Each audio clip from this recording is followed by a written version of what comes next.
Hello guys, hello water sign, hello Pisces, Scorpio, and Cancer. Welcome dito sa aking channel, Kapalaran AKA. Welcome. Alamin natin kung anong messages, vibration, gabay, energy para sa inyong lahat. General reading, so pwede kang makaresonate. Gamitin natin guys ang ating intuition para yung message is makuha natin. Okay? First card natin is Ace of Cups. Second card natin is Princess of Coins. Okay, water sign, Pisces, Scorpio, and Cancer. It's your energy. Fire sign energy. I'm sorry, earth signs energy. Nakikita ko sir dito na posibleng masaya ka sa araw na ito. Sobrang aapaw yung cups mo. Kasi yung Ace of Cups is aapaw yung cups. Aapaw yung cups mo dahil sa pera. It's either good news of money, pwedeng ikaw or the rest ng family mo or relationship mo ay makatanggap ng money, lump sum of money, or pwedeng kung ano man tong perang ito na hinihintay nyo ay on the way na siya. Okay? So, masaya. Walang issue dito sa'yo.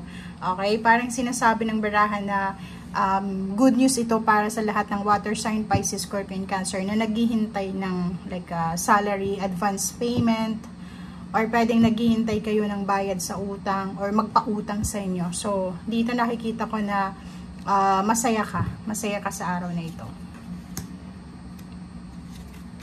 Okay, dito din, nakikita natin na siguro yung iba makakatanggap today, mismo today. But yung iba naman dito, yung balita na to, okay, may balita ka na matatanggap na posibleng kailangan mong magpasensya. Okay, so for example, may in-expect ka na bisita or may in-expect ka na darating ngayon tapos hindi siya dumating. So, kung makikita mo dito, red yung card na medyo magiging fiery ka, medyo maiinis ka, madidisappoint ka, but sabi nga dito ng Temperance, kailangan mong magpasensya. It's Cups, it's water sign. So, kailangan mong magpasensya kasi pag hindi ka nagpasensya, pwede kang, diba, sumabog or, diba, kung ano-ano lang yung mangyari. Okay?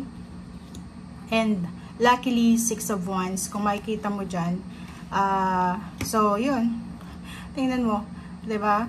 Parang ang sinasabi sa'yo, ano to dalawang grupo, dalawang klase ng water sign, Pisces, Scorpio, and Cancer na posibleng hindi magkakapare-pareho yung energy nila. Ito yung energy na to na sinasabi dito na yung hinihintay mo ay posibleng dumating sa ayaw at sa gusto mo or sa ayaw at sa gusto ng mga tao sa paligid mo, parang ganun.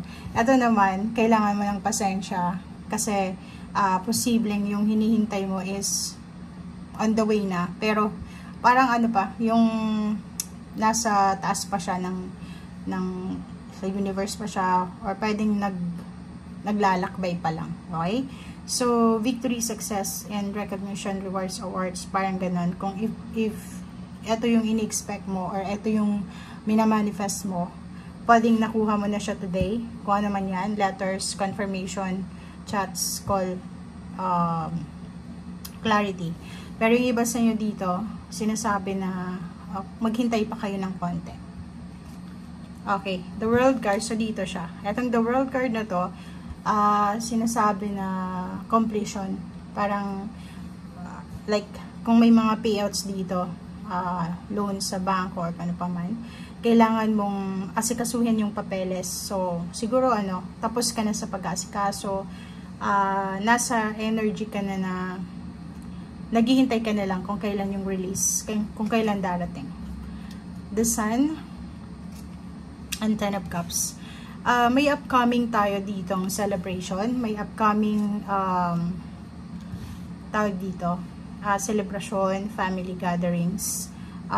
Pwedeng magbigay sa'yo ng joy, happiness, excitement, prosperity, abundance, and family stability and security. Okay? So, kung may mga ina-anticipate, kung may mga kaibigan, kapatid, or relatives kayo ng Libra na magse-celebrate ng birthday, so pwedeng ito siya.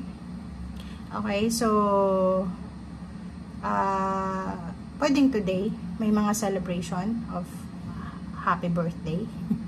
or pwedeng mayroong mga wedding anniversaries, any types of anniversaries. Kaso lang may the devil tayo dito. Mayroong mga hindrances, parang ganun. So, masaya ka na, tapos may mga tao sa paligid mo na parang iti-trigger nila yung emotion mo na mawawalan ka ng interest and focus. So, parang feeling mo andun ka na eh, diba? Masaya na eh. Tapos biglang naging malungkot dahil sa kanya. Okay, 10 of Wands. Yung iba naman sa inyo sobrang busy sa kanilang ginagawa. Pero, kung ano man itong pinagkakabisihan mo, sinasabi sa'yo dito na tuloy lang kasi magdadala to sa'yo ng 9 of Coins. Yung 9 of Coins is financial gain, financial prosperity, and balance. So, kung ano man itong pinagkakabalahan mo, kung overtime ka ng overtime, workaholic ka, may 9 of Coins dito na sinasabi na ibibigay sa'yo ng universe kung ano yung deserve mo na outcome dito sa sacrifices mo and then sa mga ginagawa mong effort. Meron din sa iba na pwedeng may mag-offer ng dalawang trabaho, dalawang choices, dalawang decision making ang pinag-iisipan. And yun, makinig ka daw sa sinasabi ng iyong intuition para hindi ka magkamali. Okay, the Tower. Itong Tower card is dala-dala siya ng the Devil. So, mag-iingat ka. Kasi yun sabi nga dito, masaya na, tas bigla ka lang na masisira yung araw mo dahil sa ibang tao. So, kung may mga bagay-bagay kang kailangan na i-give up mo na. Kung may mga bagay-bagay kang kailangan na iwasan mo na.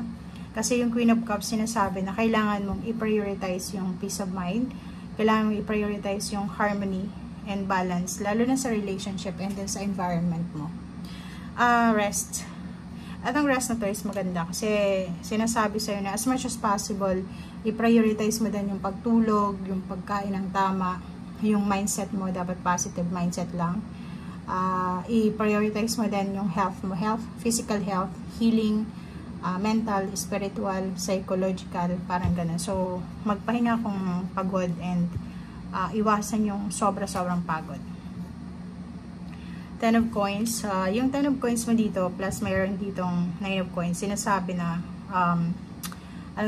malaking halagang pera. So, if naghihintay ka, sinasabi sa'yo dito na konting pasensya na lang, konting tiis na lang, malaki siya eh. So, hindi siya pwedeng ibigay sa'yo ng one shot lang, or pwedeng unti-unti siya na darating sa'yo, pwedeng next week or next month.